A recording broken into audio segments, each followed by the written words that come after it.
আসসালামু আলাইকুম ওয়া রাহমাতুল্লাহি ওয়া বারাকাতুহু। আলহামদুলিল্লাহ ওয়া সালাতু ওয়া সালামু আলা রাসূলিল্লাহ ওয়া আলা আলিহি ওয়া সাহবিহি আজমাইন, আম্মা বাদ। সম্মানিত দ্বীনী ভাই বোনেরা, আমরা আজকে ফিতরা বিষয়ে হাদিসগুলা আপনাদের সামনে তুলে ধরবো ইনশাআল্লাহ, যাতে করে আমরা জানতে পারি যে আমরা ফিতরা খাদ্য দিয়ে আদায় করব নাকি টাকা পয়সা দিয়ে আদায় করব। ইবনে ওমর রাদিয়াল্লাহু আনহু থেকে বর্ণিত, তিনি বলেন, প্রত্যেক গোলাম, আজাদ, নারী, পুরুষ, প্রাপ্তবয়স্ক, অপ্রাপ্তবয়স্ক মুসলিমদের উপর আল্লাহর রাসূল সাল্লাল্লাহু আলাইহি ওয়াসাল্লাম জাকাতুল ফিতর হিসেবে খেজুর অথবা জব অথবা একসা পরিমাণ খাদ্য আদায় করা ফরজ করেছেন এবং লোকদের ঈদে সালাতের বের হওয়ার পূর্বেই তা আদায় করার নির্দেশ দিয়েছেন। হাদিসটি সহিহ মুসলিমে আসছে, সহিহ বুখারী এবং বিভিন্ন হাদিস গ্রন্থগুলো আসছে বিশুদ্ধ মতে। তাহলে রাসূল সাল্লাল্লাহু আলাইহি ওয়াসাল্লাম ফিতরা ফরজ করেছেন সকল মুসলিমদের উপর, ছোট বড়, নারী পুরুষ বৃদ্ধ সবার প্রতি ফরজ করেছেন খাদ্য থেকে একসা পরিমাণ। তৎকালীন সময়ে তাদের খাদ্য ছিল খেজুর, তাদের খাদ্য ছিল জব, তাদের খাদ্য ছিল কিশমিশ, তাদের খাদ্য ছিল পনির। এ জাতীয় খাদ্য থেকে তারা একসা পরিমাণ তারা ফিতরা আদায় করেছেন।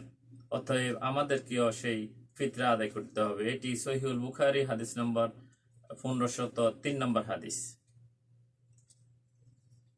1504 নম্বর হাদিসে ইবনে ওমর রাদিয়াল্লাহু আনহু থেকে বর্ণিত যে মুসলিমদের প্রত্যেক আজাদ, গোলাম, পুরুষ, নারীর পক্ষ থেকে সাদাকাতুল ফিতরা হিসেবে খেজুর অথবা জব এর একসা পরিমাণ আদায় করা আল্লাহর রাসূল সাল্লাল্লাহু আলাইহি ওয়াসাল্লাম ফরজ করেছেন।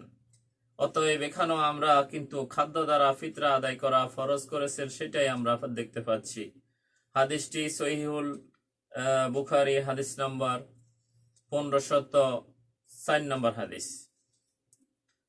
আরেকটি হাদিস সাদাকাতুল ফিতর পরিমাণ সম্পর্কে আবু সাঈদ খুদরি রাদিয়াল্লাহু আনহু থেকে বর্ণিত, তিনি বলেন, আমরা একসা পরিমাণ জব দ্বারা সাদাকাতুল ফিতরা আদায় করতাম। তখন তাদের খাদ্য ছিল জব, অর্থাৎ সকল সাহাবীগণ তারা যে প্রধান খাদ্য খেতেন সেই খাদ্য থেকে তারা যাকাতুল ফিতরা আদায় করতেন, টাকা পয়সা দিয়ে আদায় করতেন না। 1506 নম্বর হাদিসে সহিহুল বুখারী 1506 নম্বর হাদিসে আবু সাঈদ খুদরি রাদিয়াল্লাহু আনহু হতে বর্ণিত, তিনি বলেন, আমরা একসা পরিমাণ খাদ্য অথবা একসা পরিমাণ জব অথবা একসা পরিমাণ খেজুর অথবা একসা পরিমাণ পনির অথবা একসা পরিমাণ কিশমিশ দিয়ে সাদাকাতুল ফিতরা আদায় করতাম। তাহলে এখানে অনেকগুলা খাদ্যর নাম এসেছে, যে খাদ্যগুলা তৎকালীন সময়ে তাদের যুগের মানুষদের প্রধান খাদ্য ছিল। যেমন প্রথমত একসা পরিমাণ, এটা নির্ধারণ করতে হবে। তারপরে একসা পরিমাণ তারা খেজুর দিয়েছেন, কেউ পনির দিয়েছেন, কেউ কিশমিশ দিয়েছেন, কেউ জব দিয়েছেন। এইভাবে তারা একসা পরিমাণ খাদ্য দিয়ে যাকাতুল ফিতরা আদায় করেছেন। অতএব আমাদেরকেও সেই খাদ্য দিয়ে যাকাতুল ফিতরা আদায় করতে হবে। আল্লাহ তাআলা আমাদেরকে সঠিক বুঝে আমল করার এবং সেই অনুযায়ী অন্যকে বলার তৌফিক দান করুন। আমিন। আসসালামু আলাইকুম ওয়া রাহমাতুল্লাহি ওয়া বারাকাতুহু।